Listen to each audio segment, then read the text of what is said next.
네, 할렐루야. 우리 자합들 한번 인사하겠습니다. 오늘 또 주님이 잘해주십니다.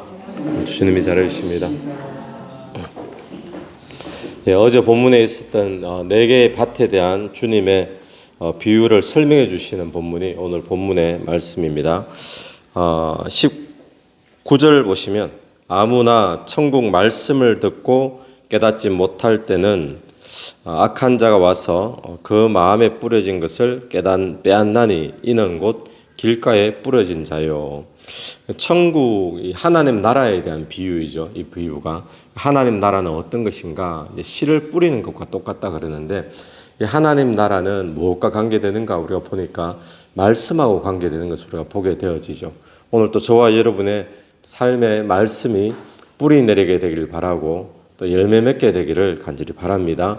그래서 내 속에 들어온 시작된 하나님 나라가 말씀이라는, 어떻게 보면 세상 기준에서 보잘것없이 보이는 것이 들어오지만 열매 맺으면 30배, 60배, 100배. 세상에 그런 열매들이 있습니까? 30배, 60배, 100배. 근데 하나님 나라는 작은 씨앗이 시작되면 근데 내 삶에 30배로, 60배로, 100배로 그렇게 어마어마한 큰 열매로 내 삶을 다스리고 또 지배하고 나를 통해 뻗어나가고, 그것이 하나님 나라의 그런 비유의 한 모습임을 보게 됩니다. 첫 번째, 길가밭을 말하는데, 길가는 사람들이 다니는 길이죠. 그러다 보니까 딱딱합니다. 씨가 들어가질 않습니다. 그래서 우리가 어제도 잠깐 언급했듯이 이것은 인본주의, 또 사람의 어떤 그 인습, 또 상식, 여러 가지 길들여져 있는, 그래서 우리가 세상에서 살아가면서 산전수전 다 겪었다 이야기할 때 있잖아요. 나이가 들면 들수록 우리가 강팍해집니다. 마음이 굳어지는 거죠. 그러다 보니까 복음에 대한 이야기, 영적인 이야기, 이런 이야기가 들어가질 않습니다. 말씀이. 결과가 어떻게 되어집니까? 새들이 와서 그 마음에 뿌려진 것을 먹어버린다라고 이야기를 하죠. 그래서 우리가 기억해야 될 것은 사단이 우리 천국 말씀을 뿌려진 것을 빼앗아 간다라는 것을 우리는 늘 기억해야 됩니다.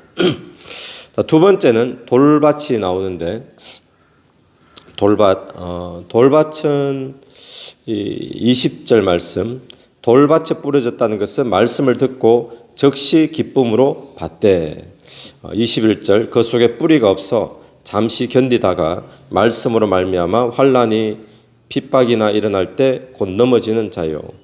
이 돌밭은 밭으로 볼 때 얼핏 보면 겉에는 부드러운 흙이 있습니다. 그래서 씨가 떨어지면 그 부드러운 흙에 잘 내려앉고 뿌리를 내리기 시작하는데, 근데 바로 밑에 돌들이 있기 때문에 뿌리가 깊게 들어가지 않는 겁니다. 그러다 보니까 조금 뿌리를 깊게 못 내리니까 조금 싹이 나는데 그 뜨거운 햇빛에 금방 말라서 타죽어 버리는, 그것을 비유하고 있는 거죠. 그것이 뭔가 하면 말씀을 깨닫기는 하는데, 말씀을 깨닫고 즐거움이 있기는 하는데, 근데 박해나 핍박이나 어려움이나 손해가 오면 금방 그 말씀 깨달은 것을 포기해 버리는 거예요. 그러니까 자라지 않는 것을 이야기하죠.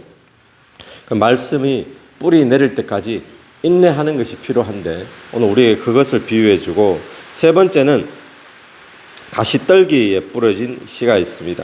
22절에 가시떨기에 뿌려졌다는 것은 말씀을 들으나 세상의 염려와 재물의 유혹에 말씀이 막혀 결실하지 못하는 자요. 그러니까 말씀을 듣고 깨달았습니다. 그런데 이것도 열매가 없어요. 이유는 무엇입니까? 자라나는데 그 기운이 자꾸 무엇에 막히는가 하면 가시에 막힌다는 겁니다. 그 가시가 뭡니까? 세상의 염려, 재물의 유혹, 그렇게 이야기를 하고 있죠. 이 세 가지 밭은 어떻게 해야 될까요? 길가밭은 갈아엎어야 됩니다. 오늘 또 저와 여러분의 생각 속에 인본주의, 또 세상에 길들여진 마음들, 이것 때문에 하나님의 말씀이 들어가지 못하기 때문에 오늘 내가 가지고 있는 세상 방식, 세상의 사고방식, 세상의 여러 가지 철학들, 인본주의들, 우리가 갈아엎게 되는 그런 은혜가, 성령의 은혜가 있게 되기를 간절히 바랍니다. 두 번째는 돌밭도 돌을 깨트려야 되죠. 성령께서 내 속에 들어오셔서 딱딱해진 그런 돌들을 깨트려 주셔야 돼요. 세 번째, 가시던 불, 성령의 불로 태워져야 될 줄 믿습니다. 오늘 또 우리가 예수 믿으면서 여전히 세상의 염려 때문에 또 여러 가지 재물에 대한 유혹 때문에 신앙생활하고 또 잘 자라가는 것 같은데, 그런데 자라나가다가도 또 좌절해버리고 또 자라나가다가도 또 좌절해버리고, 무엇 때문입니까? 염려하고 세상 재물에 대한 유혹 때문에. 그렇죠. 이것도 성령께서 이 가시덤불을 성령의 불로 태워주시는 그런 은혜가 있게 되기를 간절히 바랍니다. 그리고는 또 하나 주님께서 이어서 말씀하시는 것이 25절에 보십시오. 25절에 사람들이 잘 때에 그 원수가 와서 곡식 가운데 가라지를 덧뿌리고 갔더니, 원수가 있습니다. 이 곡식이 잘 자라지 못하도록 방해하는 원수, 사단 마귀가 지금도 우리의 신앙을 방해하고 있다라는 사실을 우리는 기억을 해야 되죠. 그럼 원수가 와서 뭘 합니까? 가라지를 덧뿌리고 갔다라고 이야기합니다. 그래서 싹이 나고 결실할 때에 가라지도 보이거늘이라고 이야기하죠. 여러분, 오늘 우리가 공동체 속에서 가라지가 있습니다. 알곡도 있고 가라지도 있고. 근데 공동체뿐만 아니라 내 개인적인 신앙 안에서도 원수가 가라지를 늘 뿌립니다.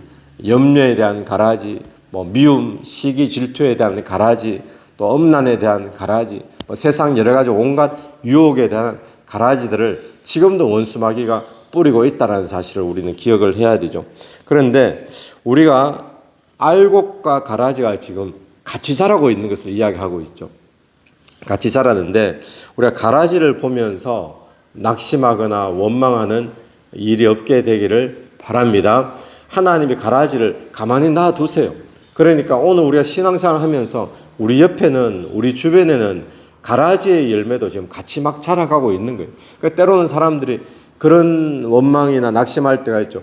하나님, 예수 믿는 나는 이렇게 힘들게 사는데 예수 안 믿는 저 사람은 자녀도 대학 잘 돼가고 일도 잘 풀리고 뭐 다 잘 되고, 하나님 왜 이렇습니까?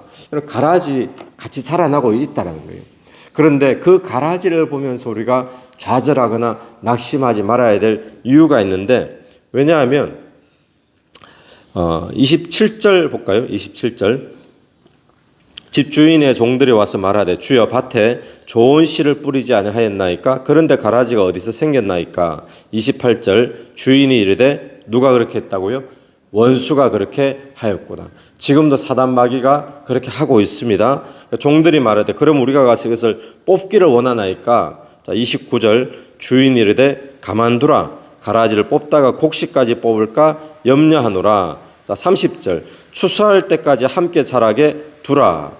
주님께서는 가라지를 뽑지 말고 그냥 두라는 거예요. 이게 뭔가 하면 오늘날 악이 아직까지 존재하고 있는 이유가 지금 이 이유입니다. 왜 하나님은 살아계시다면 악이 이렇게 막 왕성하게 움직이도록 내버려 두시는가? 우리 그렇게 질문할 때가 많이 있잖아요. 하나님께서 정말 역사하시고 살아계시다면 왜 악인이 저렇게 득세하도록 하나님 그냥 내버려 두시는가? 하나님께서 가만히 두라. 언제까지요? 추수할 때까지. 이유는 무엇입니까? 가라지 뽑다가 알곡까지 다칠 수 있다는 거예요. 하나님의 관심은 언제나 알곡에 있지, 가라지 심판하고 이거는 추수할 때 되면 다 심판하게 되니까 알곡 다칠까 봐. 오늘 주님의 관심은 알곡 때는 저와 여러분에게 있는 줄로 믿습니다. 그러면서 추수할 때 되면, 오늘 마지막 절 보십시오.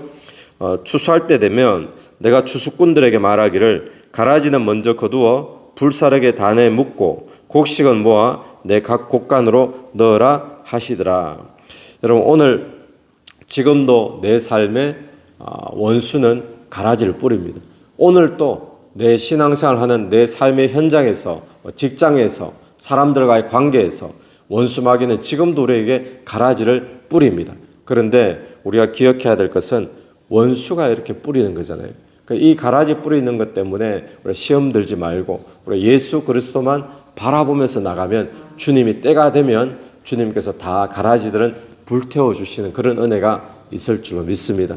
오늘 우리가 두 가지 말씀 보는데 네 가지 밭, 열매 맺지 못하는 밭이 있었어요. 열매 맺기만 하면 하나님의 나라는 30배, 60배, 100배 어마어마한 하나님의 그 권능으로, 능력으로, 은혜로 우리의 삶을 다스리실 줄로 믿습니다. 열매 맺지 못하는 밭, 성령의 능력으로 갈아엎으십시오. 기도하십시오. 또 성령의 능력으로 불태워달라고 기도하십시오. 또 함께 자라는 가라지, 이거 신경 쓰지 말라는 거예요. 이거는 추수할 때 되면 하나님이 다 정리하신다는 거예요. 우리는 뭐에 집중하는 거죠? 하나님만 바라보라는 겁니다. 주님만 바라보며 나가라는 거죠. 그래서 오늘도 저와 여러분이 주님만 바라보면서 알곡 때문에 낙심하지 아니하는 그런 가라지 때문에 낙심하지 아니하는 그런 저와 여러분 되기를 간절히 바랍니다. 같이 기도드리겠습니다. 하나님 아버지 은혜를 감사합니다. 오늘 우리 속에 길가밭도 있고 또 돌짝밭도 있고 또 가시덤불밭도 있는데 성령의 역사와 또 성령의 불로 태워주시고 갈아엎어 주시옵소서. 딱딱해지고 강팍해진 내 생각과 내 마음들 갈아엎어 주시고 내가 가지고 있는 지금도 세상 염려 또 세상의 유혹들 성령의 불로 태워주셔서 하나님의 나라가 내 속에 30배, 60배, 100배의 결실 맺을 수 있도록 인도해 주시옵소서. 하나님 내 속에서 또 내 주변에 함께 자라는 가라지를 보면서 또 원수마귀의 시험을 보며 낙심치 않게 되기를 간절히 원합니다. 오직 주님만 바라보며 오늘 또 믿음 가운데 승리하며 나갈 수 있도록 도와주시옵소서.